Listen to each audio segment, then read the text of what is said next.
Hello and good afternoon to everybody out there. My name is Grant Mitchell and I am joined by Aaron Yadgaroff and Akshay Kumbar.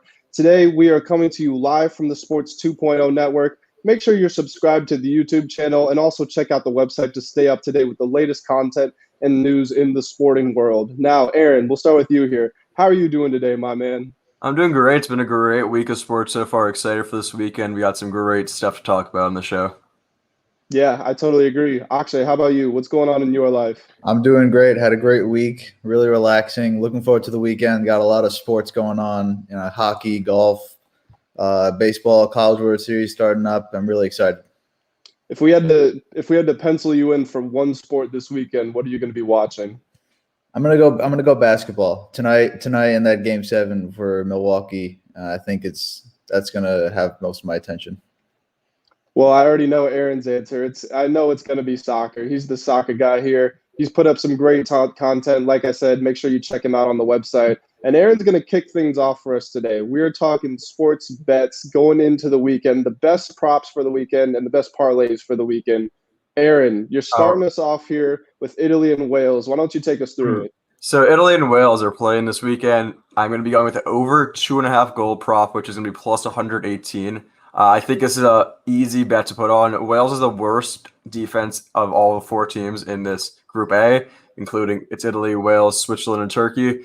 Italy scored 3 goals against both Turkey and Switzerland, who play have much better defenses than Wales. Wales also has a much better attack, which you've seen throughout the tournament. Gareth Bale skied a penalty and played a great assist to Aaron Ramsey. So they're definitely getting a good opportunities. Kiefer Moore is always a threat in the air for them.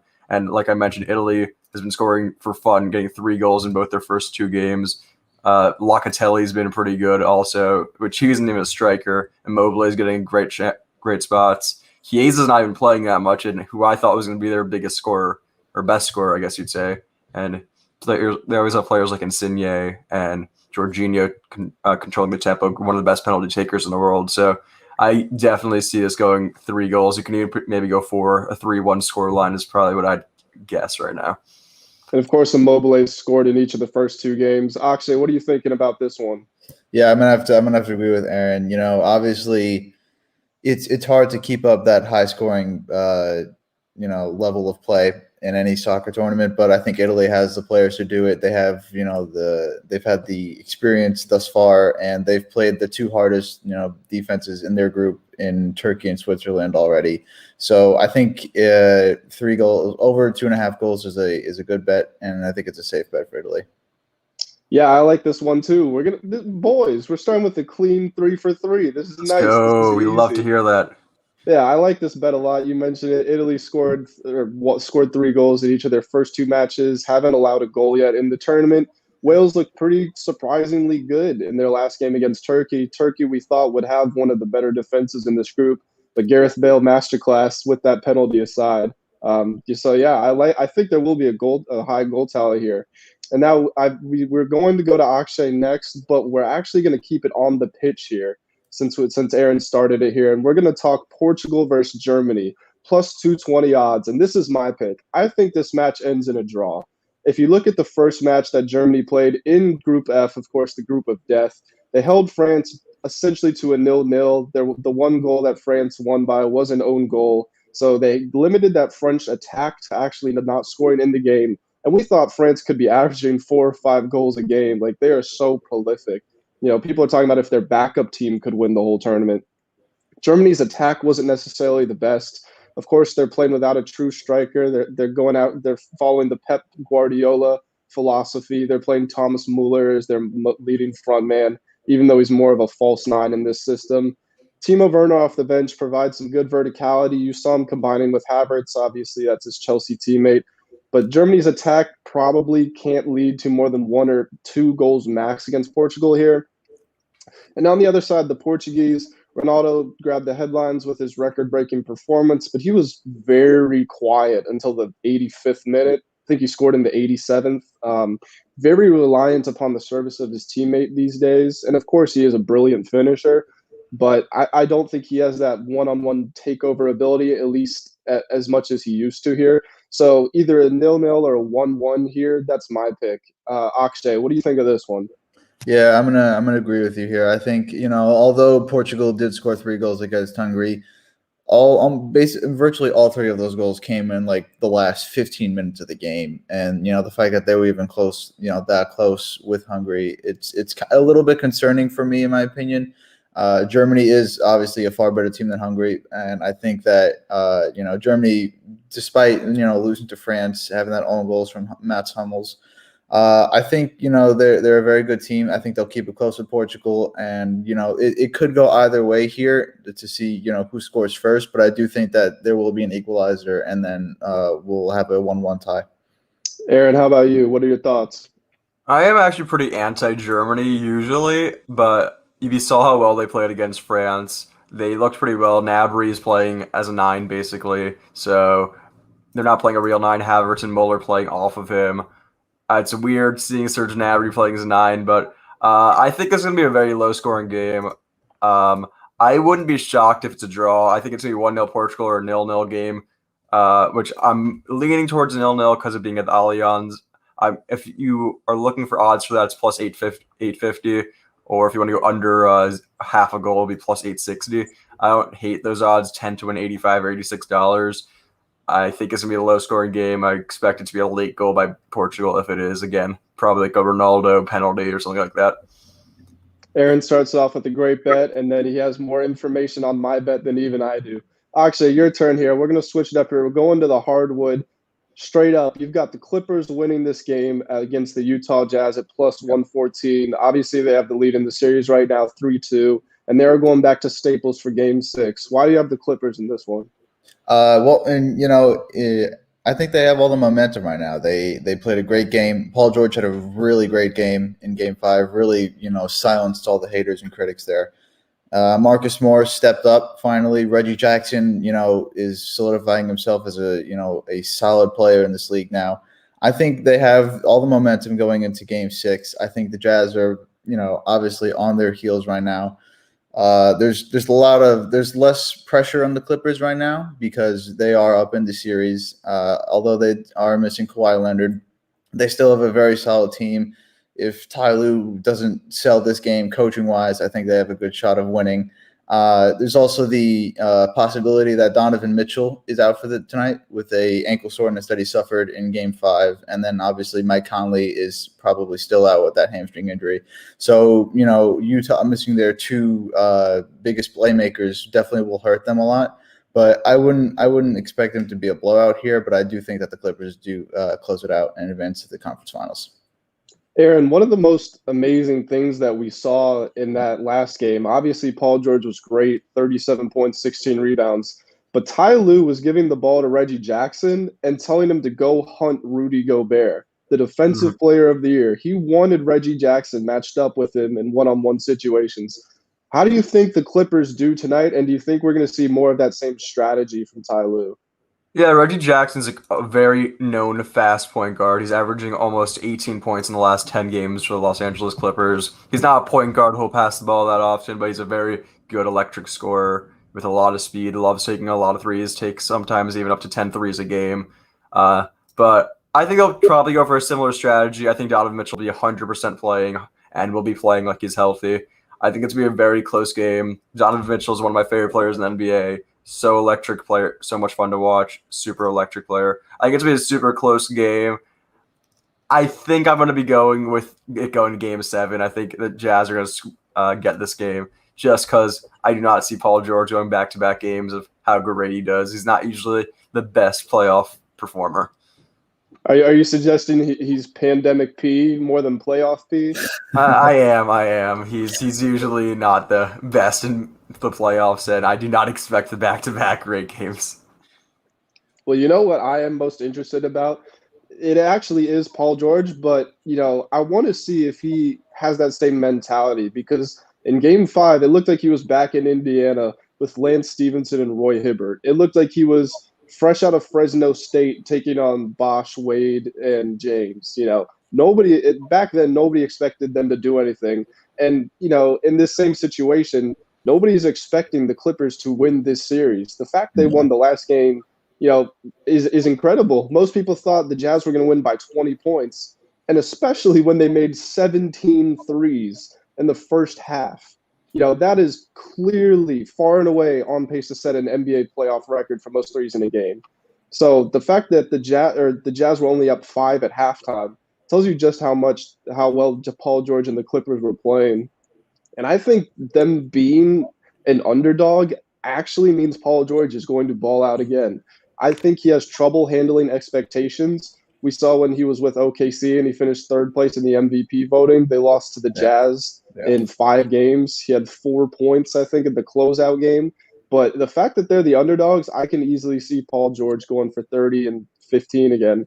So I like this pick. I wouldn't have said that. It's crazy because I wouldn't have said that if Kawhi was playing. But I think this underdog mindset will do the Clippers very well. But we're going to give it back to Aaron here. And like I mentioned, we already know he's got soccer on the television. We're switching continents, though. We're going to the Copa America. Argentina -110 versus Uruguay. Aaron, what's going on in this matchup? Yeah, so we're back in the Copa America, South America. The easier games for us Americans to watch because they're later than a day. So it's definitely easier for us to watch. I've been watching a good amount of the tournament so far. Argentina is looking decent, not amazing. Obviously, they still have the best player in the world, or best player ever to do it, whatever you want to call it. Lionel Messi, the second best player playing for them. But it's going to be a close game. I really like Lautaro Martinez. Uruguay has a very good defense with Jimenez and Godin, who's a little old now, playing for a weaker side in Serie A these days. But Jimenez is arguably a top 5 center back in the world. It's going to be on him, basically, to stop the amazing attack of Argentina. I expect this to be under 2.5 goals and probably a 1 or 2-0 win for Argentina with Lautaro Martinez getting the goal. Yeah, and of course you can't talk about this Uruguay side without Luis Suarez, the same way you can't talk about Argentina without Leo Messi. Akshay, what do you think about this one? Yeah, I'm going to have to agree here. I think that obviously Uruguay has a very good defense. They have a very solid attack in Cavani and Suarez, but I do think that Argentina is a little bit better. They have a little bit more skill. Obviously, it helps if you have Lionel Messi on your team. But I do think that Argentina will squeak past Uruguay tonight, and I don't think it'll be a huge high-scoring game. I think it'll be a very tight, close scoring, maybe 2-1 or 1-0. But I do have Argentina winning. Yeah, and neither team has been in exceptional form lately. If you look at their history over the past year or two, again, I don't know what it is about Aaron. Maybe it's just the fact he's such a likable guy. But we're going 3 for 3 again here. I'm going to take Argentina. You talked about it, Akshay. It's a very even matchup throughout most of the park. And as great as Suarez is, one team has Leo Messi, one team doesn't. So I like Argentina here over Uruguay. Yeah, that's all there is to it. Akshay, your turn again. You're keeping it on the hardwood. We're talking the Sixers. We're talking the Hawks. Ben Simmons under 13.5 points. What is going to happen tonight in this game? Yeah, I mean, just we saw it. We saw it at the end of Game 5. I mean, he can't shoot free throws, and it takes a while to fix that. And 2 days rest is not enough. So Nate McMillan, kudos to him for basically playing hack a Shaq on Ben Simmons here. I think if Doc Rivers doesn't make any adjustments and has Ben Simmons on down the stretch in the fourth quarter, I think they just foul him and just put him on the line and he'll just miss them. So I think. He had, I think, 8 points in Game 5 and had maybe like 12 free throw opportunities and only made like 3. So it's just, I don't think he'll make any free throw. He'll make some, but he's not going to make all of them. He's definitely he's one of the worst free throw shooters right now. I think he's missed more free throws than maybe 3 out of the remaining teams in the playoffs right now. Wow. That's crazy. He's out missing an entire NBA team by himself. I mean. So I think that, the Hawks will do a good job of, making it hard for him and Joel Embiid tonight. So that's why I have Ben Simmons under 13.5 tonight. Aaron, you want to hear Ben Simmons' last 4 games? Go, let me hear. 4 points, 18 points, 11 points, 8 points. So 3 out of 4 last games, he would have hit this bet. Aaron, what do you think about tonight in Ben Simmons? Yeah, I'm not the biggest Ben Simmons supporter. I think he's a great defender, but offensively, he has his struggles. The number one pick a few years ago out of LSU. He looked great in college. 6'9", 6'10", you could even say point guard. I like him a lot defensively, but yeah, it's not the greatest. Also, Atlanta's at home. They rarely lose at home. I think they've won 14 of the last 15 at home, and the only one they've lost is game 3 of the series to the Sixers. So I like Atlanta, to be honest, to maybe win tonight. I haven't looked in detail enough about everyone's health and stuff like that, but Atlanta at home is really hard to do, and with how good the Hawks have been playing recently, I like Atlanta, and I like this bet by Akshay right here. Yeah, it's funny. Akshay is going a prop under for a Sixer player. This morning on Parlay Power Hour with myself, Tanner Kern, and Will Reed, I took Seth Curry to go over 15 tonight. So I'm in on the Philadelphia prop bets here. But I'm completely 100% on board with Simmons under 13.5 points. He only took 4 field goals last game. Akshay brought it up. He missed 10 free throws. And he became unplayable at the end of the fourth quarter, even though in the first round, when reporters asked Doc Rivers if he would ever take Simmons out late in the game, he said, if you want me to take Ben out, you don't know basketball. So what's going on, Doc? Did you forget basketball? Are you still their coach, or were you just being a you-know-what to the reporter because you were trying to protect the ego of Ben Simmons? Whatever the answer is, it doesn't matter. Ben Simmons cannot perform in the fourth quarter. He can't perform when you need him to. And Aaron brought it up. Yeah, he's thought of as a great defender. I do think he is definitely an above-average defender. But what's he doing with Trae Young? Danny Green has gone out injured. You need to step up. And 2 games ago, Trae Young goes for 25 and 18. And then in the last game, he goes for 39 and 7, a playoff career high. Ben Simmons is a mess. And talent aside, the momentum he has is zero. He's got nothing going on right now. So I'm completely on board here, Akshay. You've won me over with this one. Like I mentioned, I'm all in on the 76ers scoring props too. So maybe for his free throws, he's got to take a book out of Giannis's and start doing 6 dribbles at the line or something like that. Yeah, he's got to do a few of these before he actually gets to shoot it. Exactly. Well, I'm with Akshay here. I like the basketball bets, and tonight I'm talking the Bucks and I'm talking the Nets. Bucks +1 underdogs +1 underdogs -110 versus the Brooklyn Nets. We know, or this is Saturday's game actually. I think I misspoke there. We know that the Bucks tied it up 3-3. Giannis and Middleton both went for 30+. They combined for 68. Kevin Durant was great, had 32 points, 11 rebounds, 50% shooting, but he looked completely deflated. He didn't score, I think, for the final 8 minutes of the game. And really, this series is so strange because no team really has momentum. Harden's playing, but he's on one leg. Kyrie's out. The Bucks, they just tied it up 3-3, but they're going on the road, and they should have won Game 5, and Durant had one of the best playoff performances ever. But at the end of the day, the Bucks stars are healthy and the Nets stars aren't. That's what I'm going here, solely because of that. Every other indicator is telling me to take Brooklyn, but the best ability is availability. That's what they say. Akshay, what do you think about this one? I have to agree with you here. I think Brooklyn. We saw it in Game 6. Kevin Durant obviously can drop 30 points on any team, but I mean, at what point does the rest of the team step up and help him? I think Jeff Green had like 5 points in like 36 minutes yesterday. Although he had a great Game 5, did not perform well at all in Game 6. Joe Harris has just been god awful this series. I mean, like he can't hit a 3 to save his life at this point. So I mean, to have him on the court right now, I think it's really hurting the Nets. And obviously, there's nobody else that is capable of shooting threes outside of Joe Harris on that team, aside from Kyrie, James Harden, and Kevin Durant. But I mean, at what point are you Steve Nash and you make the adjustments, or you're a role player on the Nets and you step up to help Kevin Durant? Because right now nobody's really helping him. Giannis is having his way.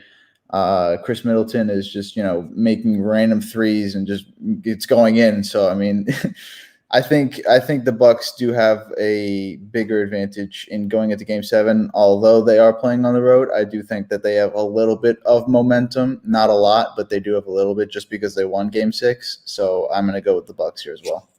Actually, we've got a comment from one of your fans here. Where are you going to be watching the game and with all the great sport events going on this weekend? In the great basement that I have with my TV and just, enjoying it, looking at some NBA Twitter as well and seeing all the fun memes that pop up. You got to give us something more exciting than that. Like, you got to build a fire pit. You got to be at B-dubs. You got to be something other than the basement. I don't know. I mean, it gets the job done. Aaron, Bucks +1. What do you think of this one? I'm actually going to be being a super negative Nancy right now and disagree with almost everything Akshay said right there. I am sorry about this. His comment about the Nets not having capable three-point shooters is disturbing to me. I'm a Nets fan. I'm from New Jersey. So they have off the bench Landry Shaman, who's a great three-point shooter, has done so well off there. Jeff Green made 7 out of his first 7 threes in Game 5. Blake Griffin, Game 1, hit 3 for 4, I think. He's been making threes also. Durant and Harden are also very capable three-point shooters, obviously. They're not always looking to go for threes. So by that point, I'm going to be totally disagreeing with him on it. I think the Nets will win this game, not even from the heart, I think in the brain. The Nets have not lost at home in the series at all. Every game that has been played has been won at home by the Nets or the Bucks. Harden is getting healthier. He's obviously not at full fitness we want him to be at.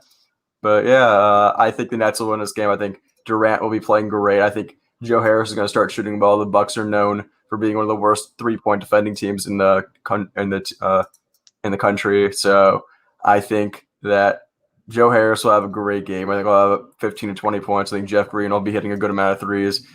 I think the most important player on the Nets will be two most important players will be Blake Griffin and Jeff Green for defending purposes on Giannis. I think Bruce Brown has to play more minutes that they gave him than last game to try to shut down Chris Middleton. I know it was a 4 or 5 inch deficit there for him, but he's known to be the Nets lockdown defender. So Chris Middleton needs to be slowed down. If I can jump in here, are you saying that the Nets rotation better than Steve Nash? I'm just saying 5 minutes a game for your best defender when Chris Middleton played his best game of the series is not smart. That's all I'm saying. Steve Nash is one of the GOATs of basketball, one of the best point guards of all time. Great mind, but playing Bruce Brown for 5 minutes in a game when he's your lockdown defender, when Chris Middleton is going well, we can't do it. Don't worry, Aaron. If you had said, yes, I know the Brooklyn Nets better than Steve Nash, I would have believed you. I don't really know what Steve Nash is there to do other than hug Durant after he scores 49 points.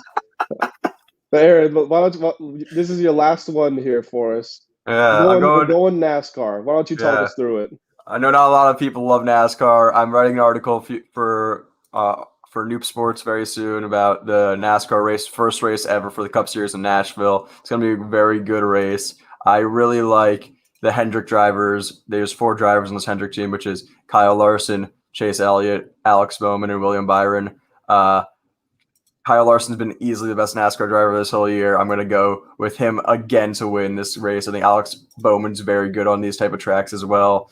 And you can never rule out most people's favorite racer in Chase Elliott.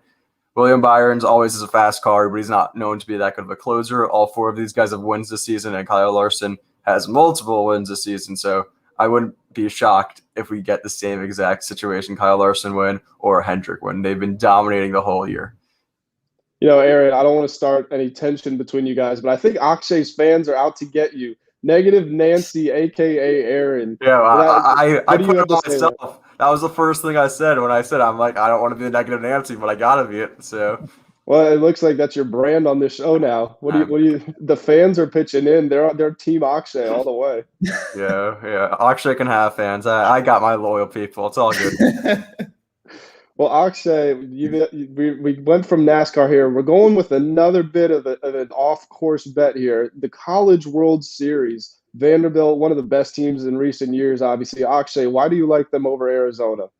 I think, they are the most complete team in baseball right now. Obviously, Arkansas was like the number one team. They just lost in their regional finals. So right now, I think Vanderbilt, although they are under Texas, they are favorites to win the College World Series, and that's why I have them here. Also, they have two of the best starting pitchers in Kumar Rocker and Jack Leader. I think that they are, two absolute studs, definitely going to the majors, no doubt about it. Enrique Bradfield has really stepped up for this team as a freshman, and that's why he's won All-American second team for college baseball. Also, on the other side, Arizona, they're missing their two best relievers. They were recently suspended from the team and the university for some off-campus shenanigans. So, missing those two guys, I think will definitely hurt them a little bit, and they are playing the best team in college baseball, in my opinion. So that's why I have Vanderbilt winning. Of course, Arkansas was the number one team in the nation this year. But do you think Vanderbilt can go all the way and get this thing done? I think so. I think they have the experience. Tim Corbin is a great coach. He knows what to do and what to do. Did it again 2 years ago. So I definitely think that they have a good shot at winning. And in my opinion, I think they have a better team now than they did in 2019. So I think they have, all the tools and are capable of winning this all. Aaron, it's a good thing we're shutting this thing down in the next couple minutes because Team Akshay is getting out of control here. Everybody in the chat is backing him up. You're on their bad side. I think they still like me so far, but we'll find out next when we come back with all of us again. We'll see if they're still riding with them a week from now. But this is going to be the last one for the show here. I've got the Angels over the Tigers. The Angels have been doing a lot better ever since Mike Trout went out, which makes relatively no sense because I'm not sure how you get better as a team when you lose your MVP candidate. But it is what it is. Shohei Ohtani not pitching. Normally that's the golden rule to pick the Angels, but they're playing the Tigers. The Tigers flat out stink. So Angels in this one, there aren't odds out just yet because this is Saturday's game. But Akshay, what are you feeling about this one? I'm just, as you mentioned before, the Angels are playing better without Mike Trout. It's very confusing. They seem to, suck with him, but are great without him. It doesn't really make sense because he's the best player in baseball. But I do think that the Angels have a far better team than the Tigers, no doubt about it. Even, with Shohei Ohtani not pitching, he's still a great hitter. So I think him and Anthony Rendon, just highlighting a lot of the big names on the Angels will definitely get the job done against the Tigers. Aaron, you might be the villain of this show, but we're going to start with you. Any final thoughts on what we've talked about here? Anything else you want to get out there, and anything you want to say to the people who are against you right now? All I'll say right now is thanks everyone for watching. Like if you haven't dropped a follow on the Twitch, I see that's guy Laka is watching through Twitch. Drop a follow on there. Go to the YouTube channel, drop it a sub, drop it a like. Same with the Facebook page. But you'll see me around more. Hopefully with these guys, we'll do some more shows and you'll hear some great arguments and some great talks. Akshay, how about you? Anything you want to say to your loyal fans who are supporting you? Just want to shout out my fans. Thank you for supporting me. Looking forward to carrying this run that we got going on right now. And I'm excited to put on another show for you guys later on. More shows on the way indeed. That's going to be it for us. Make sure you subscribe to the Sports 2.0 network on YouTube and check out the website to stay up to date with all the latest content. I have been Grant Mitchell, joined by Aaron Yadgaroff and Akshay Kumbar. We will see you guys later.